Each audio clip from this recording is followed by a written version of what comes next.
Assalamualaikum warahmatullahi wabarakatuh. In this video, I will explain to you how to analyze the data for independent t-test. So basically, we use independent t-test to estimate the difference between two population mean. Please make sure you have appropriate data for independent sample t-test. You must have one quantitative variable and one qualitative variable with two categories. In this study, so we have three quantitative variables, which are age, score before, and score after. So all these quantitative variables are appropriate. And we have one qualitative variable with two categories, which are male and female group. So let's say, for example, we want to compare the average motivation score before attending a workshop between male and female student. So you can create statement of hypothesis H0 mu1 equal to mu2 and your H1 mu1 not equal to mu2. So to analyze the data, at first you must go to Analyze tab and then Compare Mean and choose Independent Sample t-test. The following window will appear and then you need to insert the quantitative variable that you like to compare here. So let's say, for example, in this study, the motivation score before attending a workshop. Okay, and then you need to insert the qualitative variable which represent the group of sample that you like to compare. So let's say gender. So for gender, we have two categories, male and female group. Then click Define Groups. In the above window, you will see the following window. So you need to assign, because there are two categories. So group 1 refer to male group. Group 2 you assign as number 2. So this one refer to female group. And then click Continue in the above window, and this will bring you back to the previous window. Okay, and then you click Option. The following window will appear. The point and interval estimation for the mean difference will be produced here. So the default confidence level for the interval estimation is 95%.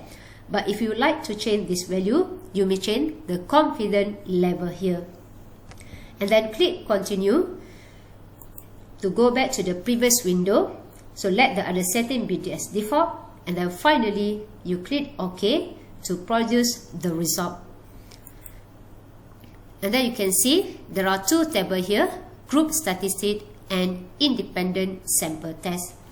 You may change the layout of this table by double-clicking the table in the SPSS output window. So let's say, for example, you double-click, and then after that, you can go to Pivot tab, and then you choose Transform Row and Column.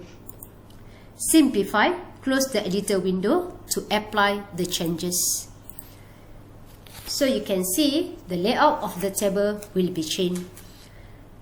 So now you need to interpret in the result. So from first table, Group Statistics, so you can see we have two categories here, male and female group. So for male student, so N is equal to 6. So N means that refer to number of observation. So there are 6 students, and for female, 5 students. And then this one, mean for male 67.83. So this one means that refer to X bar 1. And then mean for female 66.6. So this one refer to X bar 2. Standard deviation for male 8.773. So means that refer to S1. And for S2 is equal to 10.015 for female group. Standard error mean for male 3.582. Standard error mean for female 4.479. Okay, and then you can see for second table, independent sample test.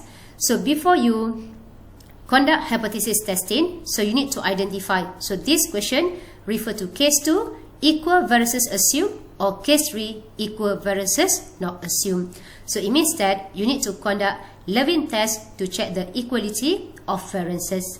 So from the result you can see Levin test for equality of variances, the p-value is equal to 0.718. So since p-value greater than alpha 0.05, so do not reject H null. So you can say the variances of the two populations are equal. So it means that this question refers to case 2. So therefore, to obtain the point and interval estimate of the difference and the p-value for the testing the equality of means, so you must refer to the column equal variances assumed. So you can see from the result, so t is equal to 0.218, degree of freedom is equal to 9, and p-value 0.832. So because you want to compare, so because your study, you want to compare the average motivation score before attending a seminar between male and female student, so you can refer to p-value. So you can see your p-value 0.832.